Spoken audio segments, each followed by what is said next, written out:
नमो नमः छात्रों।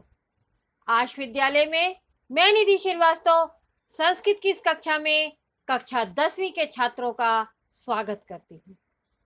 छात्रों, पूर्व की कक्षाओं में हम लोगों ने सूक्तियां विषय के ऊपर चर्चा किया।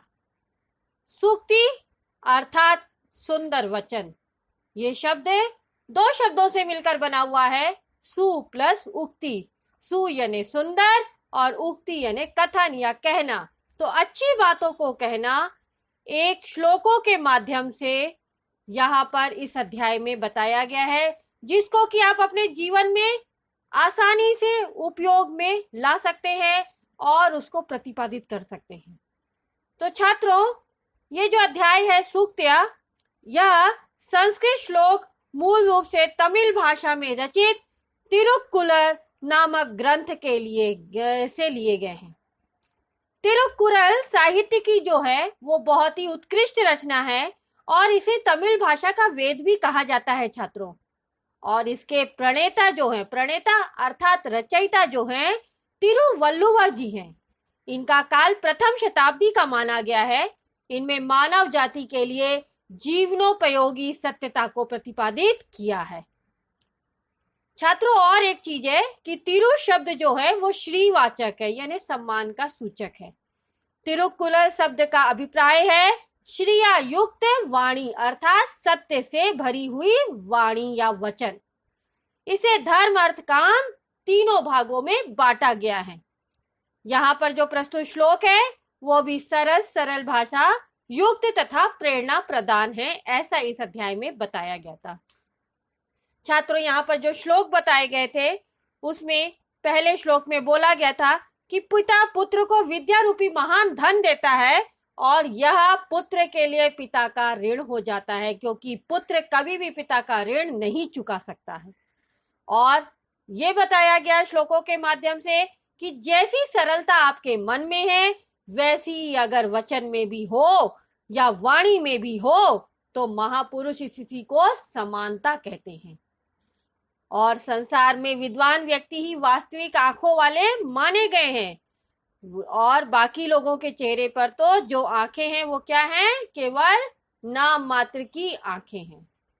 और क्या बता रहा है छात्रों, इस श्लोकों के माध्यम से यहाँ पर बताया गया है कि विद्वान लोग जो हैं वही व्यक्ति क्या होते हैं, वो अच्छे मतलब कच्चे फल को छोड़कर पके हुए फलों को खाते हैं।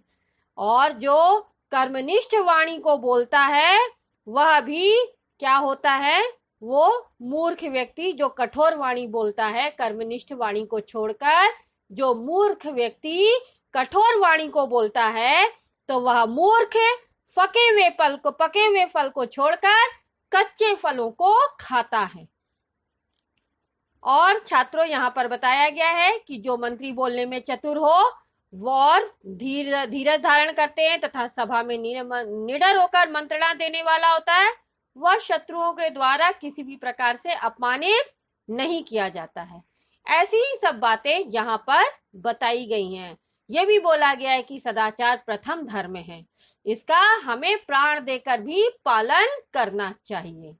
तो छात्रों, उसके बाद 5वें अध्याय में हम लोगों ने इसका हाफ वो पढ़ लिया, प्रश्नमाला भाग 1 पढ़ लिया है, जिसमें कि आपने प्रश्नों के उत्तर वगैरह प्रश्नवाचक चिन्ह वगैरह किए हैं।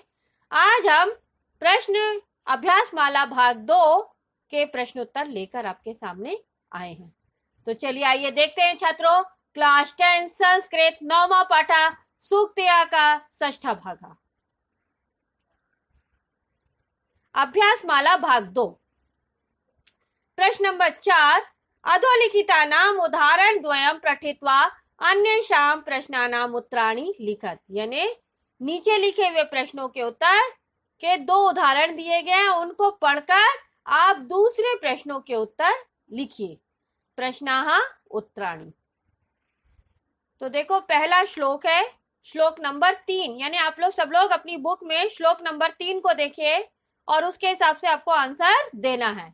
तो इन्होंने उदाहरण दिया है, सत्या मधुरा च वाणी का, यानी सत्य और मधुर वाणी क्या है, कौन है, धर्म प्रदा, यानी धर्म को प्रदान करने वाली। तो पहला क्वेश्चन देखिए, धर्म प्रदान वाचम कहा त्यजती, यानी धर्म को प्रदान करने वाले वाणी क्या छोड़ती है, विमूढ़ी, कौन छोड़ता है, सॉरी, कहा त्यजती यानी कौन छोड़ता है धर्म प्रदान करने वाली वाणी को, विमूढ़ी यानी मूर्ख व्यक्ति जो है वो कठोर वाणी बोलता है और कर्मनिष्ठ वाणी को छोड़ देता है। दूसरा क्वेश्चन, मूढ़ा पुरुषः काम वाणी वदति, यानी मूढ़ा पुरुष यानी मूर्ख पुरुष जो होता है वो कैसी वाणी को बोलता है, परुषाम, परुषाम यानी कठोर वाणी को, कड़वी वाणी को, जो हर समय बकबक करते हैं वैसी वाणी को। नाउ नेक्स्ट, मंदमती कीदृशम फलम खादती, यानी मूर्ख व्यक्ति या कम बुद्धि वाले व्यक्ति कैसे फलों को खाते हैं, अपक्वम यानी कच्चे फलों को। ठीक है छात्रों, तो ये श्लोक नंबर 3 में आपको क्वेश्चन पूछे गए। नाउ श्लोक नंबर 7, तो आप लोग सब लोग अपनी बुक का श्लोक नंबर 7 भी देखिए, उसके आधार पर आपको प्रश्नों के उत्तर देने हैं। उदाहरण देखिए, बुद्धिमान नरः किम इच्छति, यानी बुद्धिमान मनुष्य क्या चाहता है, आत्मनः श्रेया यानी अपना कल्याण चाहता है। तो प्रश्न पहला देखिए, कियन्ति सुखानि इच्छति, कौन सुखों को चाहता है, प्रभुतानि यानी जो अपना वो बुद्धिमान वो श्रेष्ठ होता है, जो कल्याण चाहता है वही सुखों को चाहता है, जो अपना कल्याण चाहता है। स कदापि किम न कुर्यात्, वह कभी भी नहीं करना चाहिए, क्या नहीं करना चाहिए, अहितम कर्म यानी बुरे कर्मों को कभी नहीं करना चाहिए, जो कि हमको नुकसान पहुंचाए वैसा कर्म हमको दूसरों के साथ भी नहीं करना चाहिए। नाउ नेक्स्ट वन देखिए छात्रों, मंदमती कीदृशम फलम खादती, मंदमती अपक्वम फलम को खादती। ठीक है छात्रों। नाउ क्वेश्चन नंबर 5, मंजूषाया तद्भावा, मंजूषाया तद्भावात्मक सूक्ति विचित्य अधोलिखित कथनानाम समक्षम लिखत, यानी मंजूषा से लेते हुए आपको यहाँ पर तद्भावात्मक यानी उनके भाव से संबंधित सूक्ति दी गई है, उसको आपको यहाँ पर लेना है, उसके आंसर लिखने। तो पहला देख लीजिए, विद्या धनम महत, यानी विद्या रूपी धन जो है वो महान है। तो आपको चॉइस गिवन है, वहां से छांट के आपको आंसर में देना है। तो पहला है विद्या धनम सर्व धनम प्रधानम, यानी विद्या रूपी धन सभी धनों में प्रधान होता है। नाउ नेक्स्ट वन छात्रों, विद्या धनम श्रेष्ठम तन मूल मित रन धनम, यानी विद्या रूपी धन जो है वो बहुत ही श्रेष्ठ धन है, जो कि कभी भी मित कम नहीं होता है, वह बढ़ता ही जाता है। आचारो प्रथमा धर्मा, दूसरा क्वेश्चन या दूसरी सूक्ति कह लीजिए, आचारो प्रथमा धर्म यानी आचार यानी व्यवहार जो है वो पहला धर्म है।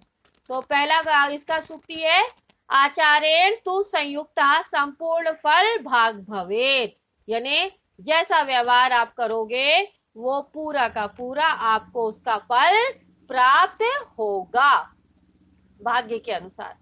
नौ दूसरा, आचार प्रभुवो धर्म संतश्चाचार लक्षणा, यानी आचार जो है, आचार यानी व्यवहार जो है वो आपका पहला लक्षण है सदाचार का, यानी अच्छे व्यवहार का आपका पहला लक्षण व्यवहार है।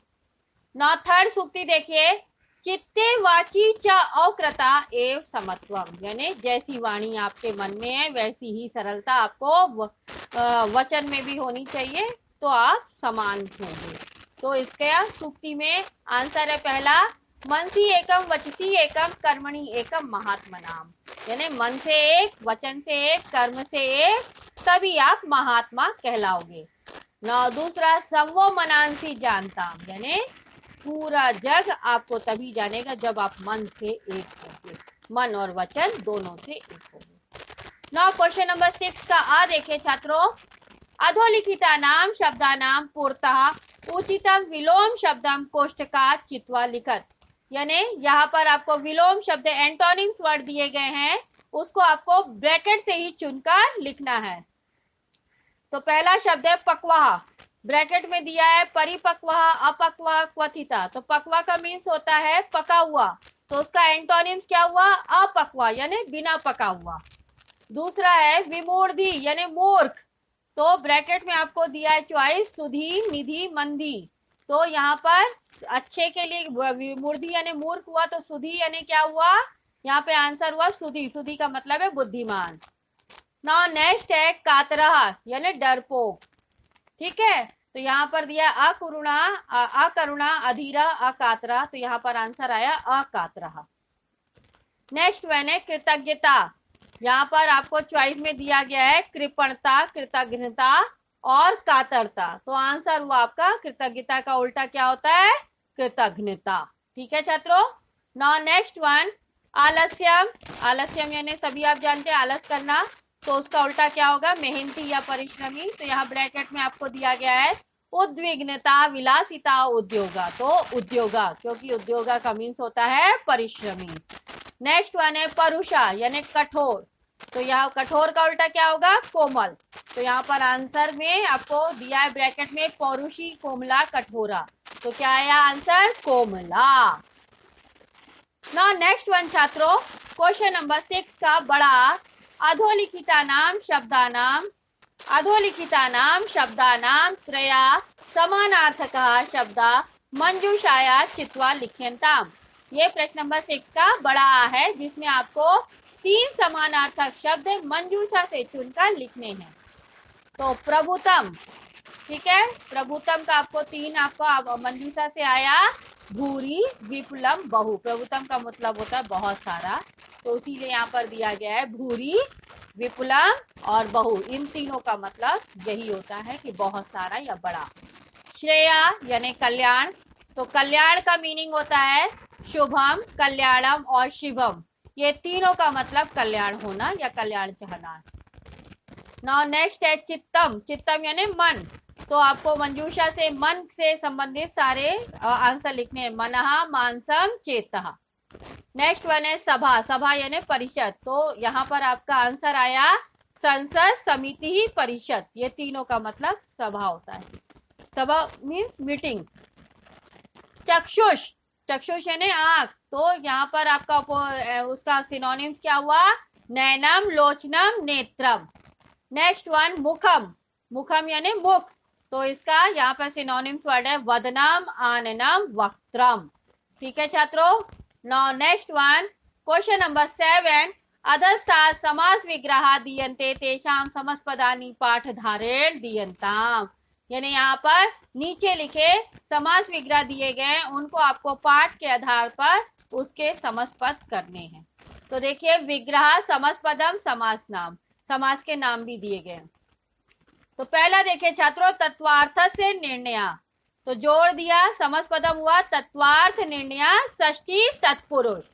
नेक्स्ट वन वाची पटु, वाक् पटु, सप्तमी तत्पुरुष। धर्मम प्रददाति इति ताम, यहाँ पर क्या हुआ उसका आंसर? धर्म प्रदानम। कौन सा समास है? उपपद तत्पुरुष। न कातरा, अकातरा, नहीं ये तत्पुरुष। न हितम, अहितम, नहीं ये तत्पुरुष। महान आत्मा येषाम, महात्मानः, बहुब्रीहि समास। विमूढ़ाधि यस्य सा, विमूढ़ी, बहुब्रीहि समास। ठीक है छात्रों, इसी प्रश्न के साथ यह अध्याय यहाँ पर समाप्त होता है। छात्रों आपको यह अध्याय कैसा लगा आप जरूर बताइएगा छात्रों।